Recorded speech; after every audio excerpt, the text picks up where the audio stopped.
Dia dituntut 4 tahun, putus 2 tahun, ya. Nah, sekarang mana ucapan si Reda Marbun yang mengejek-ngejek saya? Oh, si Kajang uji peradilan. Kalah begini begono, itu namanya langkah hukum atau upaya hukum. Kalau saya lewatkan pra-peradilan, artinya saya tidak pernah mengurusi dengan baik seseorang. Ini biar kalian tahu. Disitulah juga nanti ada eksepsi. Karena saya tidak masuk pokok perkara, berarti kami tidak bisa buat eksepsi. Kalau yang dulu kami buat eksepsi. Inilah Dedi tersadarkan sekarang, ya. Dituntut 4 tahun penjara, pendeta agama Kristen Dedi Saputra, penghina Nabi Muhammad, akhirnya divonis 2 tahun. Dia ini bukan pendeta loh. Dari mana dapat gelar pendetanya? Saya nggak ngerti nih. Orang-orang buat berita ini kadang terlalu dilebih-lebihkan, ya. Ini. Ini dia, ya. Dituntut 4 tahun penjara, pendeta agama Kristen Dedi Saputra, penghina Nabi Muhammad, akhirnya hanya divonis 2 tahun. Pengadilan Negeri Banda Aceh, ya, telah menjatuhkan vonis 2 tahun penjara kepada Dedi Saputra setelah dinyatakan terbukti bersalah dalam perkara penistaan terhadap agama Islam. Putusan ini lebih ringan dari tuntutan jaksa yang sebelumnya meminta hukuman 4 tahun penjara, ya. Jadi kawan-kawan, disinilah namanya si Bemo itu nafsunya aja yang besar, ya. Dia tidak tahu apa itu langkah hukum, upaya hukum, nggak tahu. Nafsunya aja yang besar, mengata-ngatai saya, padahal dia pun tidak ada perbuatannya yang benar. Ya, Niko, mau nanya Niko. Kan selama ini kalau kita lihat Kodondi ini kan diskusi sampai tengah malam, bahkan sampai subuh nih. Kok bisa ya dengan kondisi ya yang usia terus bertambah, tapi malah tambah fit terus, tambah semangat. Tua, maksudnya. Ya kan usia pasti nambah, kok nggak mungkin berkurang kan. Iya. Nah, apa tuh rahasianya nih, Ko? Rahasianya nih, Apa tuh, Ko? madu Maudi. Wah, ini madu asli murni oleh mualaf HMC. Ini jerigen kecil ini isinya 500 gram ya, setengah kilo berarti ya. Madu ini juga sebenarnya buat orang-orang yang berpikir, kok bisa begitu? Di Quran udah sebutin, Quran surat An-Nahl ayat 68-69, coba.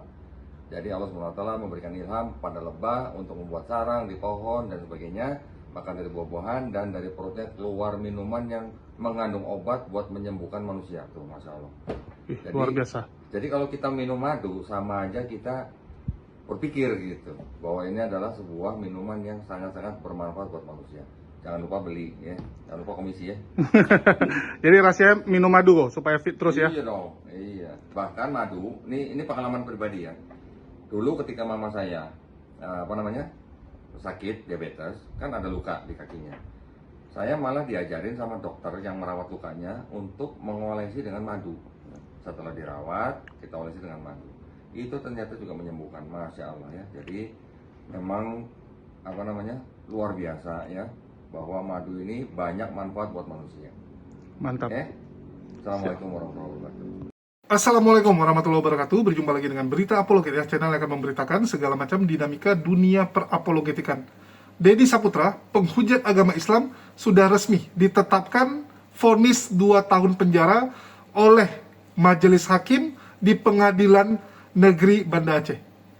Jadi akhirnya teman-teman ya, persidangan Dedi Saputra selesai juga hari Jumat kemarin.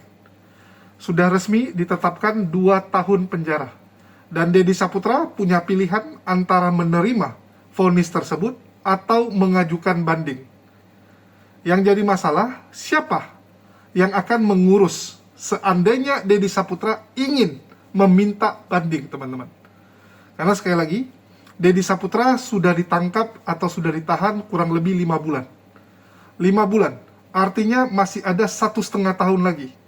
Kalaupun dipotong remisi, ya, terus tetek bengek, ya mungkin akan jalani 1 tahun 8 bulan gitu. 1 tahun 8 bulan, kalau bisa jalani 2/3 sudah bisa mohon pembebasan bersyarat. Artinya sebenarnya peluang untuk banding masih terbuka lebar. Karena kemungkinannya itu untuk naik ya, dari 2 tahun naik ya bisa naik atau bisa turun. Kalau kita lihat peluangnya 50-50 nih. Ada kemungkinan dinaikkan ke 3 tahun, atau bisa jadi turun ke 1 tahun lebih dikit, 1 tahun 2 bulan, 1 tahun 3 bulan gitu. Nah, ini cukup menarik, karena sampai detik ini teman-teman, yang dilakukan oleh para oten adalah saling menyalahkan. Jadi yang mau kita bahas pada kesempatan ini bukan vonisnya. Kalau vonisnya sudah saya bahas di channel Jadid HMC tadi siang. Ya, teman-teman boleh nonton di channel Jadid HMC. Kita sudah bahas tentang siapa yang mengurus kasus tersebut sehingga tervonislah Deddy Saputra 2 tahun. Di kesempatan ini yang mau kita bahas adalah saling lempar-lemparan, saling ngeklaim, saling menjelek-jelekan, saling tuduh-menuduh yang dilakukan oleh para Polikardus. Jadi seperti biasa, yang namanya Polikardus tidak akan pernah bisa bersatu. Yang namanya Polikardus akan terus saling menyalahkan. Karena iblis yang ada di dalam diri mereka begitu kuat. Begitu kuat menuntun mereka untuk saling menjelek-jelekkan satu sama yang lain. Inilah Polikardus tersebut. Jadi sekali lagi teman-teman, jangan terkejut ya. Jangan terkejut melihat kelakuan Polikardus, karena memang sudah dinubuatkan seperti itu. Yang ada di otak mereka hanyalah uang, popularitas, ya, egoisme sendiri. Itu yang ada di otak Polikardus. Kita tahu, kasus Deddy Saputra bisa dibilang redup sekali. Jarang sekali dibahas di komal-komal ataupun di konten-konten Polikardus yang lain. Dan ini semua disebabkan oleh Rekda Marbun yang dari awal sudah bangun tembok bahwa tidak ada satupun apologet Kristen yang boleh menggalang donasi atau mengurus kasus ini. Jadi dari awal sudah dimonopoli oleh kelompok herder. Kelompok herder berhasil menghubungi istri dari Deddy Saputra dan meminta agar mereka diberikan hak eksklusif untuk menangani kasus itu. Rekening yang dipakai untuk penggalangan dana adalah rekening istri Deddy Saputra. Dan yang berhak mengurusi kasus tersebut adalah Fadilah Hafiz, yang ditunjuk oleh herder itu sendiri. Jadi, kalau penggalangan donasi secara medsos, secara dunia maya, wajib mencantumkan rekening Deddy Saputra, istrinya. Nah, ini yang membuat kayak Rudy Iskariot, Pak Bom, Dewi Bulan, Robert Lele, dan sebagainya malas. Karena rekening yang dicantumkan harus istrinya Deddy Saputra. Fadilah Hafiz, bagaimana bisa mencari uang donasi? Ya lewat gerilya, WA ke donatur-donatur. Jadi yang pasang rekening itu kalau di medsos. Tapi kalau secara gerilya, menghubungi donatur-donatur, mereka bisa menyorongkan rekeningnya. Tetapi kalau Rudy Iskariot melakukan cara itu, tentu donatur akan tanda tanya. Loh, kenapa kamu nyorongin rekening kamu?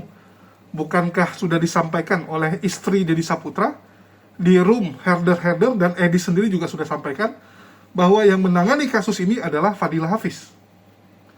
Nah, jadi untuk orang di luar Fadilah Hafiz agak susah untuk menggalang donasi langsung ke donatur-donatur. Fadilah Hafiz bisa, ya, dia hubungi donatur-donatur, dan apa yang terjadi teman-teman? Antara donatur kasih terlalu dikit sehingga Fadilah Hafiz malas ngurusin, atau yang kedua semua ditelan Fadilah Hafiz dan dia tidak urusin. Jadi pilihannya cuma dua itu teman-teman. Fadilah Hafiz merasa uang nggak ada sehingga nggak mau ngurus, atau yang kedua sudah dia telan semua, ya, sudah dia telan semua. Fadilah Hafiz sama sekali tidak ngurusin kasus ini. Deddy Saputra dibiarkan jalan sendiri. Deddy Saputra mengambil pengacara gratisan yang disediakan oleh negara. Ini faktanya teman-teman. Kalau fakta nggak bisa dibantah ya, namanya fakta. Fakta persidangan, Deddy Saputra tidak membayar pengacara pribadi. Dia menggunakan jasa pro bono, jasa pengacara yang disediakan oleh negara. Itulah kenapa, sekali lagi, dianggap tidak totalitas, dianggap tidak maksimal. Ya namanya gratisan kan begitu. Namanya juga gratisan. Terus kemana uang donasi? Yang pertama, uang donasi dipakai oleh istri Deddy Saputra. Terus yang kedua, karena pemberitaannya tidak marak, tidak banyak, otomatis donasi juga tidak mungkin maksimal, tidak mungkin bisa banyak. Kalau kita bandingkan dengan Kosman bin Sunet. Kosman bin Sunan itu yang memberitakan ada Saifuddin Ibrahim, ada Paul Jang, ya, ada channel-channel lain yang ikut aktif memberitakan tentang Kosman yang masuk penjara. Bahkan Gilbert Lumondong itu ikut menggalang donasi di channel YouTube-nya dan di depan jemaat-jemaatnya. Di depan jemaatnya dia minta tolong. Tanpa ragu juga sounding. Semua waktu itu sounding. Itulah kenapa uangnya bisa miliaran. Bisa sampai miliaran. Rudy Simamora waktu pertama kali masuk penjara, itu yang sounding juga lumayan banyak. Ada Pak Bom Bom, ada Paul Jang, ada Rudy Iskariot. Ada beberapa polikadus yang sounding. Itulah ratusan sampai 1 miliar lebih uang donasinya. Deddy Saputra, siapa yang sounding? Cuman herder. Apa yang disounding oleh herder? Jangan ada rekening lain yang dicantumkan. Langsung lemas Rudy Iskariot. Enggak lah, nggak mau ikutan lah. Karena nggak boleh cantumkan nomor rekening dia. Itulah kenapa Rudy Iskariot nggak nangani kasus Deddy. Dan begitu kasus ini bisa dibilang menurut mereka kalah ya. Kalah karena vonisnya 2 tahun. Untuk orang yang pertama sekali masuk penjara, ini cukup berat 2 tahun. Karena kalau mengacu kepada Yusuf Manubulu, Rudy Simamora pertama sekali masuk, itu kan cuma setahun semua. Ini kenapa 2 tahun? Dianggap oleh Rudy Iskariot sebagai kekalahan. Padahal bagi pihak muslim ini malah terlalu ringan. Bagi kami, hukuman 2 tahun ini terlalu ringan atas apa yang dibuat Deddy Saputra. Kalian bisa baca di kolom komentar di channel saya Jadid HMC. Itu pada tulis, ini terlalu ringan, harusnya 10 tahun, harusnya seumur hidup gitu kan. Nggak ada yang bilang, sudah cukup. Nggak ada. Yang bilang cukup itu paling oten gitu. Kalau yang muslim coba lihat. Sakit hati umat muslim terlalu besar. Artinya apa nih teman-teman? Rudy Iskariot sekarang mulai nih menyerang. Lihat kan kerjaan si Bemo. Bemo ini nggak ngerti hukum. Gara-gara Bemo, Deddy Saputra divonis 2 tahun. Mana tanggung jawabnya si Bemo ini? Ini yang seru nih teman-teman. Mulai saling salah menyalahkan. Dan inilah ciri khas polikadus.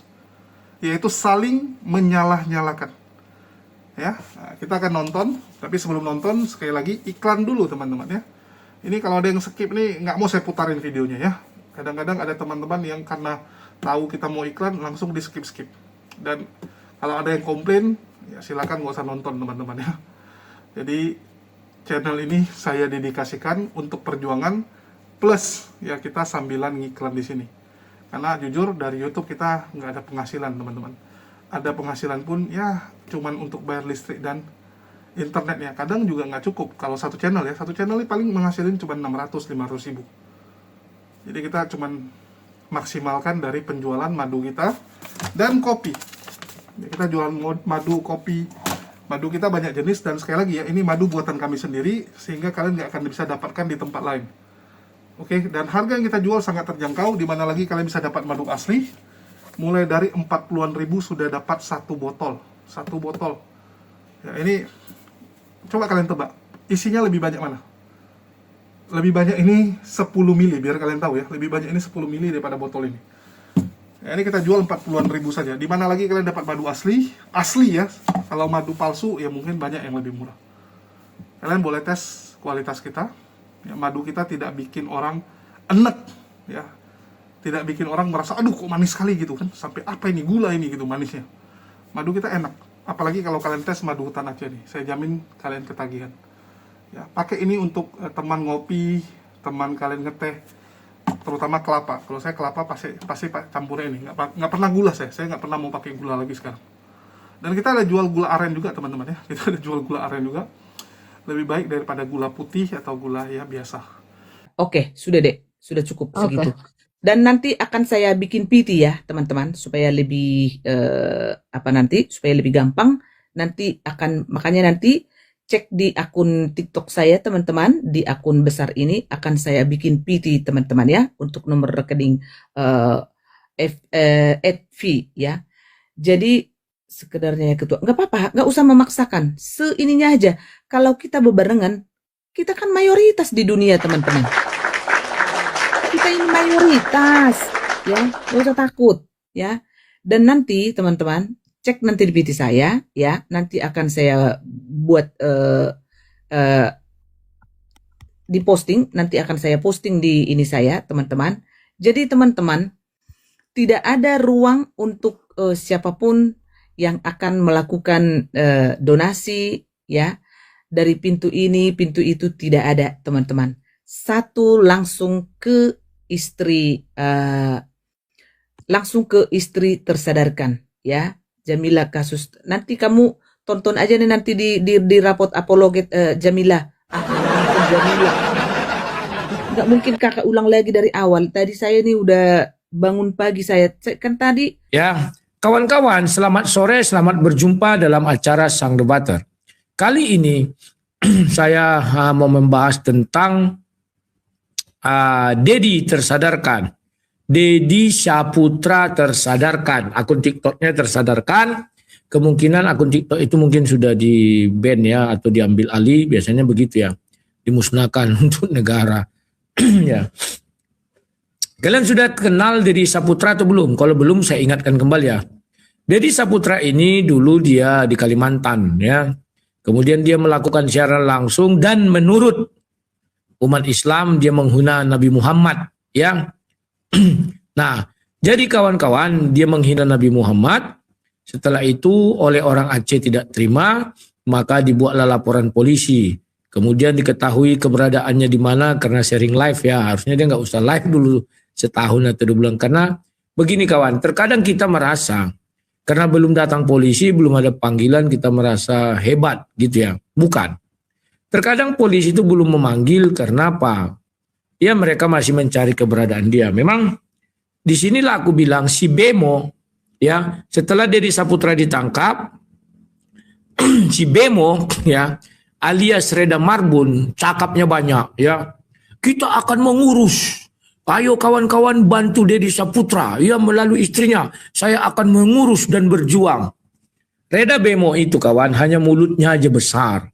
Dia tidak mengerti apa dan bagaimana cara mengurus. Nah, harusnya kalau si Reda Bemo benar-benar mau mengurus Dedi Saputra pada saat itu, perhatikan baik-baik. Dedi Saputra ditangkap, dijemput ke Kalimantan.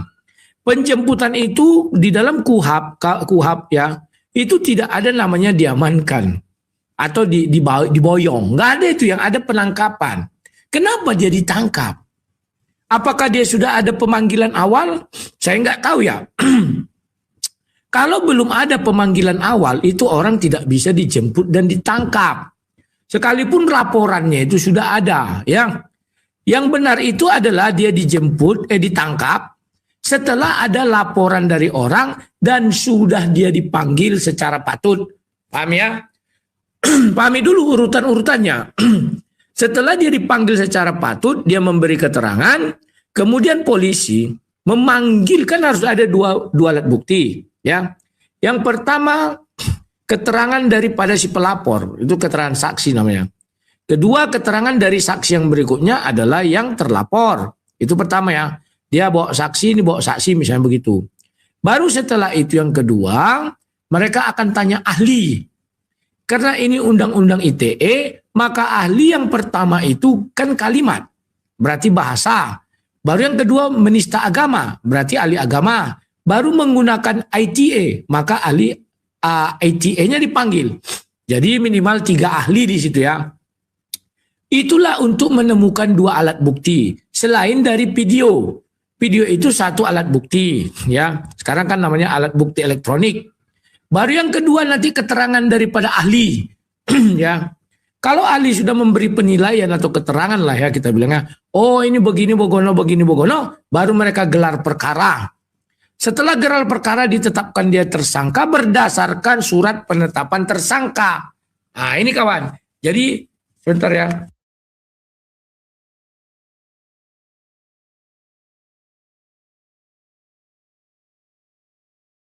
Surat penetapan tersangka itulah yang dibawa menjadikan rujukan untuk penangkapan. Ini kita tidak bicara tertangkap tangan ya.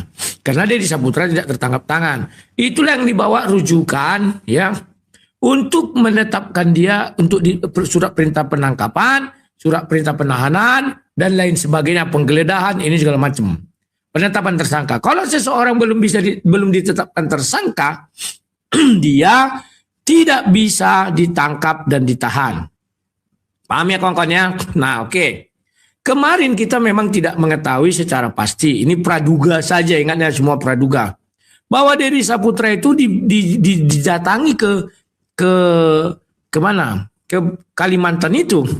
Menurut praduga saya, dia sudah dipanggil patut 3 kali, dia nggak datang. Paham ya? Dia karena alamatnya mungkin waktu alamat yang di Aceh dipanggil dia gimana segala macam kita nggak tahu, dia nggak datang. Kemudian oleh polisi dibuatlah gelar perkara atau ditanya ahli, bisa kawan tanpa dia. Kan penyelidikan, dari penyelidikan itu minta namanya klarifikasi. Nanti ini sekalian menjawab kasusnya Francisca yang juga dari Kalimantan. Dia dilaporkan siapa namanya itu? Grateful kalau nggak salah ya. Bahwa si Francisca dilaporkan, Francisca sudah 2 kali tidak datang. Biasanya itu mereka nanya ahli bahasa, dan baru ahli agama. Kalau siapa ya? Kalau ini enggak, ahli bahasa saja, sama ahli IT. Ingat ya, untuk kasus Francisca, apakah ada unsur penghinaannya atau bagaimana? Penghujatan segala macam ya. Nah setelah itu, kan dia tidak beri klarifikasi nih. Adalah kerugian bagi dia ketika dia tidak memberikan klarifikasi. Sudah. Oleh polisi digelarlah perkara. Gelar perkara internal dulu mereka ya. Setelah itu ternyata menurut mereka ada unsur pidana di sana. Ya. Setelah ada unsur pidana, maka ditingkatkan dari penyelidikan ke penyidikan. Maka ditanyalah ahli. Kan ini mau menetapkan tersangka lagi kan. Dipanggil lagi si Francisca nanti. Kalau tadi kan diundang klarifikasi, undangan klarifikasi ya. Sorry. Tadi undangan klarifikasi di awal, setelah itu dipanggil. Ingat ya. Undangan berbeda dengan panggilan. Undangan, namanya undangan. Kalau kau diundang pesta kan dikasih undangan. Kan bisa kau datang, bisa kau tidak datang kan. Kalau kau datang ada nggak hukumnya? Nggak ada. Sanksinya ada? Nggak ada. Kalau kau datang bagus kan. Kalau nggak datang ya nggak masalah. Istilahnya nggak habis uangmu untuk mengasih tupak atau ampau atau apalah ya. Cem-ceman atau apalah namanya. Oke. Nah, tapi kalau kau sudah dipanggil, itu kau wajib datang. Rudi sini kau. Seseorang memanggil saya, kan saya lihat, oh ya dipanggil, datang kita kan. Apalagi yang memanggil itu adalah aparat penegak hukum. Nah, tatarannya pemanggilan itu sudah masuk namanya penyidikan. Paham ya? Kalau penyelidikan tidak bisa dipanggil, diundang. Nah, setelah itu Francisca nggak datang ini. Sekali pemanggilan. Pemanggilan kedua dia nggak datang, dijemputlah dia. Ya, di KUHP dijelaskan itu dia bisa nanti termasuk orang-orang yang merintangi pemanggilan itu juga termasuk apa? Orang yang menghalangi penyidikan. Berhati-hati juga kalian ya, itu bisa juga pidana. Contoh disuruh dia pergi, disuruh dia sembunyi misalnya begitu ya. Nah begitu kawan-kawan, barulah dia bisa dijemput. Nah Deddy Saputra menurut pradugaan saya dia itu sudah diundang 3 kali dan dipanggil 2 kali dia tidak datang, maka dijemputlah dia ke Kalimantan. Nah si Reda Marbun, si Bemo yang otaknya seuprit ya, yang tahu hanya memaki-maki, yang selalu dimarahi suaminya kalau live. Si Bemo itu kan kalau live suaminya nggak setuju, dimarah-marahi. Dengarkan aja baik-baik bahasa Inggrisnya kawan. Pindah dia ke gudang. Kalau nggak dimatikannya pura-pura bilang tidur. Ya, suami mana yang nggak gerah? Kerja istri hanya live terus memaki-maki. Makanya si Bemo memaki terus karena dia dengan suaminya sering tengkar mengenai live itu. Masih ada kawan. Video-videonya masih ada. Saya simpan ya. Nah setelah itu kawan, si Reda Bemo terlalu lantang mulutnya, terlalu besar mulutnya. Dulu dia bilang, oh gara-gara si Gajeng ini ribut di PN, maka hukuman Rudi Simamora naik. Si Bemo kan tidak tahu hukum itu bagaimana. Si Rudi Simamora itu namanya residipis, artinya mengulang kejahatannya, mengulang perbuatannya yang dulu ya. Jadi namanya residipis.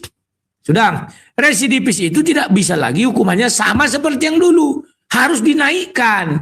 Ibaratnya kita sakit disuntik. Dosisnya misalnya berapa? 250 mg. Ketika kita sakit lagi, kan sudah jadi kebal, dianggap kebal itu. Maka dinaikkan 500 mg. Ini biar kalian dengar ya. Si Bemo itu orang oon. Isi kepalanya nggak ada, hanya karena dia di Jerman bisa ngomong sembarangan.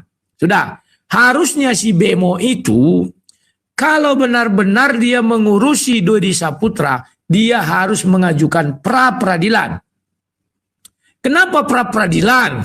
Ya, kalau kau benar-benar mengurusi seseorang, semua langkah hukum harus kamu ambil.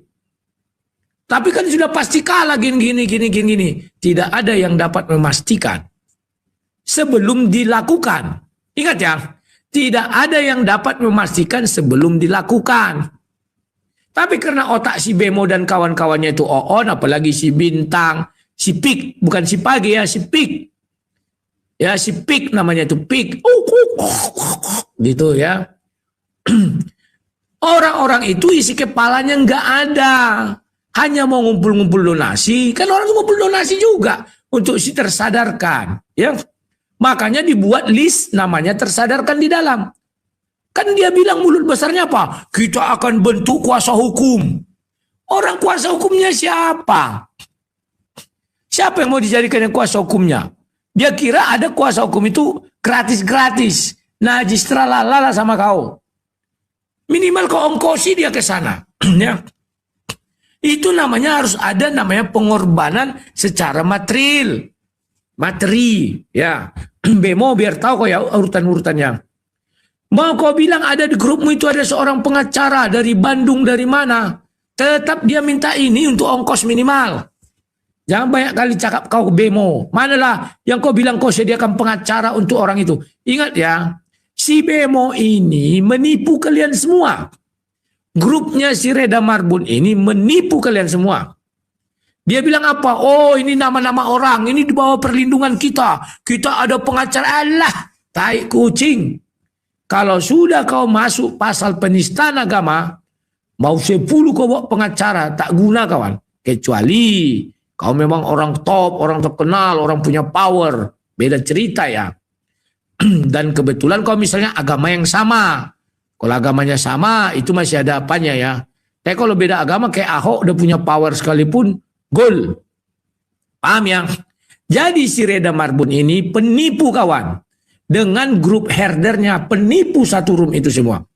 Lihatlah sekarang si tersadarkan. Saya bukakan ya, bagaimana cara bukakannya biar bagus ya. Di sini aja, di HP satu ini aja. Dia dituntut 4 tahun, putus 2 tahun, ya. Nah, sekarang mana ucapan si Reda Marbun yang mengejek-ngejek saya? Oh, si Kajang uji peradilan. Kalah begini begono. Itu namanya langkah hukum atau upaya hukum. Kalau saya lewatkan peradilan, artinya saya tidak pernah mengurusi dengan baik seseorang. Ini biar kalian tahu. Disitulah juga nanti ada eksepsi. Karena saya tidak masuk pokok perkara, kami tidak bisa buat eksepsi. Kalau yang dulu kami buat eksepsi. Inilah Dedi tersadarkan sekarang ya. Dituntut 4 tahun penjara, pendeta agama Kristen Dedi Saputra, penghina Nabi Muhammad akhirnya divonis 2 tahun. Dia ini bukan pendeta loh. Dari mana dapat gelar pendetanya? Saya nggak ngerti nih. Orang-orang buat berita ini kadang terlalu dilebih-lebihkan ya. Ini. Ini dia ya. Dituntut 4 tahun penjara. Pendeta agama Kristen Dedi Saputra penghina Nabi Muhammad akhirnya hanya divonis 2 tahun. Pengadilan Negeri Banda Aceh ya telah menjatuhkan vonis 2 tahun penjara kepada Dedi Saputra setelah dinyatakan terbukti bersalah dalam perkara penistaan terhadap agama Islam. Putusan ini lebih ringan dari tuntutan jaksa yang sebelumnya meminta hukuman 4 tahun penjara. Ya.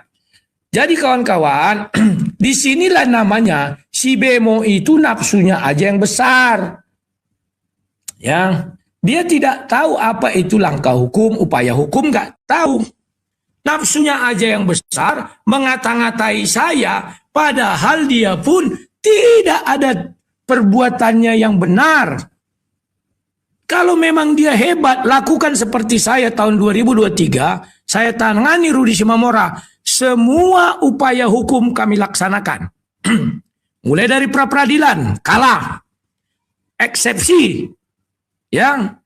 Jalan terus sampai pokok perkara. Tetapi kenapa kami tidak banding? Karena dia dituntut 1 tahun penjara. Kalau kami banding, ini pengetahuan dari kalian. Upaya banding itu upaya hukum biasa. Oke? Banding itu memakan waktu 3 sampai 6 bulan. Paham ya, 3 sampai 6 bulan. Nah, gini ceritanya. Si Rudi Simamora di tahanan Poltabes waktu itu sudah sama di tahanan jaksa sudah hampir 6 bulan kalau nggak salah saya, hampir 6 bulan. Makanya jaksa membujuk si Rudi Simamora untuk sidang maraton. Karena mau masa penahanan mau habis. Kalau habis nanti jadi penahanan hakim lagi ya, minta perpanjangan, sudah ya. Nah, sudah 6 bulan dia di situ, sudah.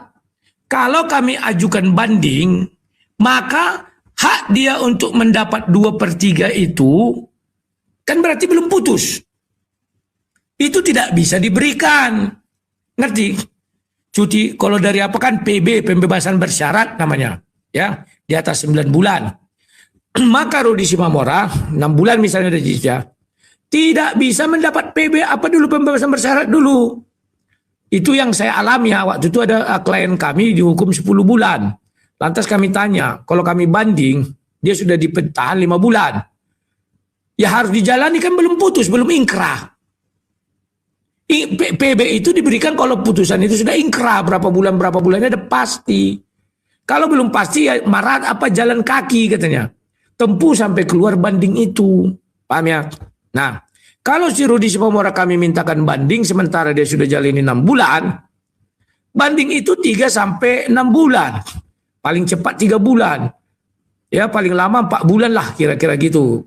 Sudah ada aturan mainnya. Kalau dulu kan enggak apa ya. Sekarang sudah semua teratur, lumayan teratur. Maka 10 bulan lah dia dari dalam penjara, baru bisa dia mengajukan PB. Kan sudah habis masa tahanannya. Belum lagi kalau banding dari 1 tahun ditetapkan 2 tahun. Ingat ya, banding itu bisa merubah masa tahanan dengan catatan mengadili sendiri. Demikian juga kasasi, demikian juga. Kalau PK beda. PK itu misalnya kita sudah ditetapkan 2 tahun, ingkrah. Kita nggak banding, nggak kasasi. Itu teknik ya, dengarkan gini. Saya kemarin punya teknik. Seseorang itu dihukum 10 bulan. Kalau saya banding, harus jalan kaki memenuhi semuanya ini. Jadi kami tidak melakukan banding. 14 hari dianggap ingkrah. Ingkrah itu sudah berkekuatan hukum tetap. Hari ke-15, ke-16, begitulah terusnya. Kita sudah bisa ngajukan PK. Kalau PK tidak akan merubah hukuman ini. Dia kan PK itu yang sesuatu yang sudah ingkrah kan tidak bisa dirubah. Maksudnya lama tahanannya berapa. Tapi bisa hanya 2, bebas, atau hukumannya tetap 10 bulan itu. Kan rugi kita. Ya. Seperti yang sudah kita duga, Rudi Iskariot ya langsung menggunakan kesempatan ini untuk menjelek-jelekkan kelompok herder, kelompok bemo ya, Redda Bemo. Yang pertama teman-teman harus tahu siapa yang menangani kasus ini. Yang menangani kasus ini adalah Redda Bemo yang diberikan kuasa oleh istri Deddy Saputra. Terus Redda Bemo kan ada di Jerman, nggak mungkin dia bisa ngurus. Terus dia juga nggak ada orang yang bisa terbang ke Aceh, pergi ke Aceh ngurusin. Kebanyakan polikardus herder ini kan ada di Medan, wilayah-wilayah di Sumatera Utara, Jakarta, ya pokoknya bukan di Aceh lah. Ya, bukan di Aceh teman-teman. Mereka tuh banyak kan di Batam juga ada ya, ada di Batam, ada di mana-mana gitu. Sehingga dia cari siapa yang mau ngurusin. Siapa kira-kira yang bisa ngurusin.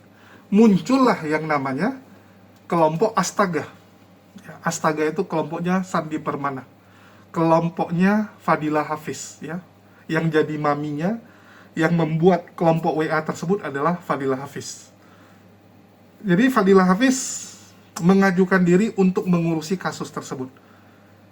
Dan saya sudah tampilkan bukti terlampirnya ya, bahwa mereka pernah berkoalisi, walaupun sekarang jadi putus di tengah jalan, saling nyala-nyalakan, karena memang Oten itu nggak pernah bisa bersatu. Kalian lihat Rudi Iskariot sekarang bersatu dengan Pak Bombong, dengan Paul Jang, bentar lagi ribut. Robert Lele dengan Agatha, lagi mesra-mesranya, bentar lagi ribut juga itu. Nanti ribut, ganti lagi, gabungnya kayak yang sebelah sana. Lina Wijaya dulu diejek, dihina oleh Dewi Dubur, sekarang jadi berteman. Itu mereka, teman-teman. Itulah ciri khas Polikardus itu. Ya. Semua masalah kepentingan. Semua. Tidak ada kesetiakawanan, tidak ada persaudaraan. No. Mereka Polikardus. Jadi kalian harus tahu. Apa itu Polikardus? Polikardus adalah polemikus yang dibayar pakai kardus. Ada kardus uangnya. Itulah kenapa mereka semangat. Nangani kasus Dedi, ya, itu tidak akan gampang karena lokasinya di Aceh. Fadila Hafiz awal-awal sok-sok bisa nangani karena dia pikir mungkin uangnya akan banyak. Dia pikir donasi akan banyak masuk. Sehingga dia maju terdepan untuk ngambil alih kasus tersebut. Dan ternyata ya, ini menurut analisa saya, kalau ini menurut analisa saya, uangnya sangat sedikit, sehingga Fadila Hafiz ogah untuk ngurusin ke Aceh. Karena sekali lagi, berangkat ke Aceh itu bukan murah, teman-teman. Yang pertama, ya, tiket itu Jakarta Aceh itu bisa 2,5 juta sampai 3 juta. Bisa sampai 3 juta. One way, PP 5 juta sampai 6 juta. Ya, 6 jutaan. Kalau naik Garuda, ya kurang lebih 6 juta. Kalau naik pesawat lain, saya nggak tahu ya, pesawat lain ada nggak dari Jakarta langsung ke Aceh. Atau harus dari Medan. Kalau lain harusnya dari Medan ya. Transit Medan, ke Medan dulu, Medan baru ke Aceh. Kalau Garuda ada, langsung teman-teman. Oke, terus masalah biaya, pengacara, tete bengek, dan ini Banda Aceh. Nah, ini membuat banyak orang mundur kecuali ada uang yang banyak. Sedangkan uang tersebut dimonopoli oleh istrinya Deddy Saputra. Mungkin mereka sudah lihat, ya udahlah mending masuk penjara daripada habisin uang cuman ngeringanin setengah tahun gitu kan. Ya, mungkin mereka belajar dari pengalaman Polikardus yang lain masuk. Lakukan perlawanan habis uang sekian, ya kayak Rudi Iskariot ini. Sidangnya anak Batak pertama dia bilang habis sampai ratusan juta gitu kan, 200 sampai 300. Bayangkan habis 200-an juta, vonisnya juga setahun. Mending nggak melakukan perlawanan, kalaupun lebih lama 3-4 bulan, tapi nggak keluarkan uang sesen pun. Uangnya bisa dipakai untuk yang lain. Mungkin pertimbangan istri Deddy Saputra seperti itu, sehingga sama kelompok Fadila Hafiz jadi ribut. Nggak setuju jadinya kan, karena tidak ada uang yang mau dikeluarkan. Nah inilah mereka, selalu ujung-ujungnya ribut karena uang. Dan Rudi Iskariot gunakan momentum ini untuk menyalakan Bemo, menyalakan Reda. Karena apapun ceritanya, Fadila Hafiz itu kamu yang tunjuk. Kamu yang tunjuk, apapun cerita ini salah kamu. Kamu menunjuk orang yang salah loh. Ya? Yang menunjuk orang salah nggak? Ya salah. Kamu ikut terlibat, kamu yang nunjuk soalnya. Rudi Iskariot langsung sesumbar. Lihat saya waktu ngurusin Rudi Simamora. Halo, padahal dia ngurusin Rudi Simamora juga babak belur teman-teman. Ya, babak belur, habisin duit banyak. Walaupun dia bilang udah fight di pra-peradilan, eksepsi, ya di sidang juga fight. Tapi ujungnya apa? Setahu saya Rudi Simamora di pertengahan sidang ditinggalkan kok. Dengan alasan habis uang, dengan alasan Rudi Simamora melawan gitu kan. Waktu itu Rudi Simamora merapat ke kubu Paul Jang. Rudi Iskariot ngamuk, Rudi Iskariot lihat, udah capek-capek, uangnya nggak seberapa, udah tinggalkan. Endingnya apa? Berantakan juga kan? Karena yang paling penting itu bukan depannya teman-teman. Paling penting itu bagaimana kamu sampai endingnya. Apa gunanya kamu habis-habisan jor-joran nih di depan? Sama kayak orang bangun rumah ya. Orang bangun rumah, semangat 45. Keluarkan uang yang banyak untuk bangun. Ya, tiba-tiba bangunan setengah udah jadi, nggak ada uang lagi. Ditinggalkan. Jadi proyek mangkrak. 2 tahun lagi, 3 tahun lagi mau diperbaiki, lebih mahal biayanya. Ya. Proyek-proyek mangkrak gitu jatuhnya lebih mahal. Mau bersihkan lagi, mau pastikan kualitasnya cocok. Bisa jadi gambarnya udah berubah ya, denanya, bentuk rumahnya berubah, mau nggak mau hancurin tambah lagi biaya kan gitu. Jadi mending jangan dipegang kalau nggak bisa dibereskan. Kalau saya prinsipnya dari dulu gitu teman-teman. Hal yang saya nggak bisa pastikan sampai selesai, tidak akan saya pegang. Lebih bagus jangan. Daripada pegang tengah jalan berhenti, kacau balau. Kecuali yang tengah jalannya memang bisa cabut. Bisa cabut ya. Kalau yang nggak bisa cabut, mending jangan. Ya, pastikan dulu. Kalau seandainya saya nggak sanggup jalani, bisa nggak saya keluar? Ada masalah nggak kalau saya keluar?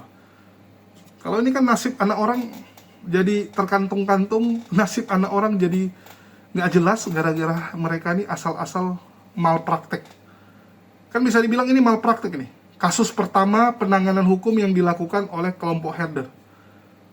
Endingnya babak belur. Betul nggak? Ini malpraktek jatuhnya, teman-teman. Kasihan gitu. Orang dijadikan kelinci percobaan sama mereka. Kalau Rudy Iskariot, ya biasalah dia. Dia mana peduli. Yang penting donasi untuk dia banyak, bisa makan untuk keluarganya, popularitasnya naik, bisa gaya-gaya di depan donatur kalau dia sudah berjuang gitu kan. Ujungnya apa? Semua mereka korbankan. Orang lain mereka korbankan. Kalau saya sih bilangnya ya, Deddy Saputra divonis 2 tahun ya sudahlah. Nanti kan jalani paling 1 tahun 4-5 bulan. Ya, paling 1 tahun 4 bulan. Sudah bisa PN pembebasan bersyarat. Ya, ajuin pembebasan bersyarat ya sudah, selesai gitu. Nah, yang jadi masalah begitu keluar bertobat atau kembali menghujat.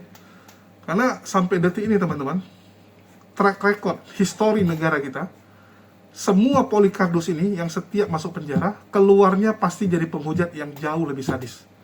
Belum ada saya lihat ya, penghujat ini yang keluar dari penjara bertobat benar-benar, nggak ada. Nggak ada teman-teman. Ya. Polikardus. Kalau kita bandingkan nama Ustadz Yahya Ustadz Yahya mengakui dulu terlalu keras. Terlalu keras.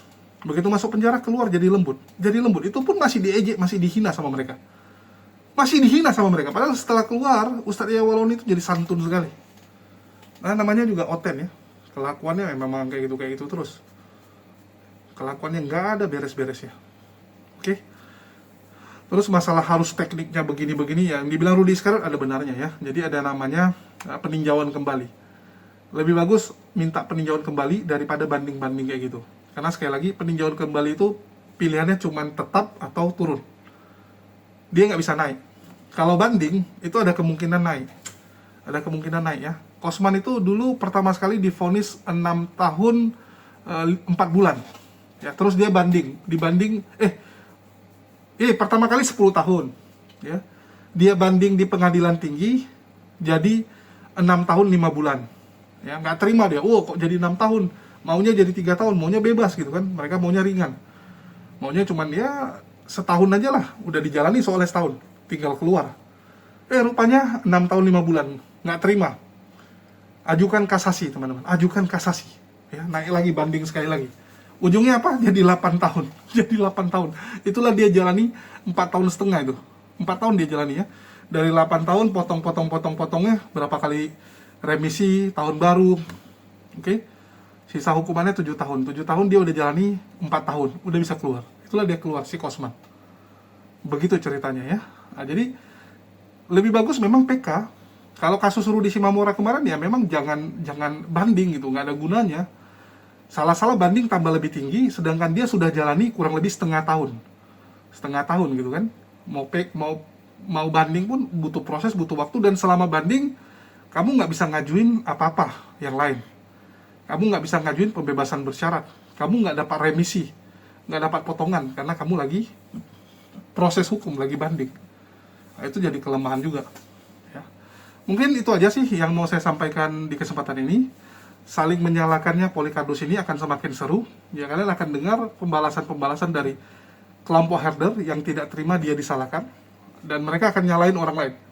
Rudy Iskariot nyalain Reda Marbun pasti akan nyalain orang lain. Kalian pegang omongan saya. Kalau nggak, akan ada oten-oten yang kejang-kejang. Wah, parah sekali, tidak ada keadilan di Indonesia. Kalian akan dengar. Kalian sebentar lagi akan dengar narasi-narasi seperti itu. Memfitnah pemerintah kita. Memfitnah aparatur penegak hukum kita. Tidak adil dan sebagainya. Sebentar lagi kalian akan lihat dan akan dengarkan itu. Padahal, sekali lagi, kalau bicara tidak adil, umat muslim saja merasa tidak adil. Hukumannya cuma 2 tahun. Umat muslim aja merasa tidak adil. Ini aja kalian masih mau komplain lagi gitu. Tolong tahu diri lah Polikardus ini ya. Oke, dan bagi teman-teman, sekali lagi iklan madu. Bagi yang nggak beli, semoga berjodoh sama Sofiatul dan Edis kalau yang perempuan ya. Nih, semoga kalian nanti jadi pacarnya Edis kalau yang nggak beli. Kita jualan kopi juga. Ini paling mantap teman-teman, ini yang premium ya. Bahkan diakui oleh para pecinta kopi yang ada di Lampung. Karena ini dari Lampung, saya suruh tes orang-orang Lampung dan semua setuju bahwa ini premium dan luar biasa sekali rasanya. Oke, sekian dari saya. Makasih buat teman-teman semua yang udah nyimak. mau ngomong apa lagi ya, udah nggak ada sih. Ya mau cerita yang lain juga bingung ya. Ada yang tanya masalah kemarin mogok sama Kores. Saya taruh di channel HMC ya, di Jadid HMC. Memang kalau Kores ini bikin pusing gitu. Setiap bawa dia ada aja musibah-musibah yang terjadi ini. Memang kita mungkin kalau orang Chinese bilang cong ya, cong. Laga bala nggak cocok. Oke, mungkin sementara kita disuruh istirahat dulu sama Allah supaya jangan banyak kegiatan-kegiatan di luar. Ya mungkin itu aja dari saya. Makasih buat semuanya. Di akhir kata saya ucapkan wassalamualaikum warahmatullahi wabarakatuh. Sampai jumpa di konten-konten kita berikutnya.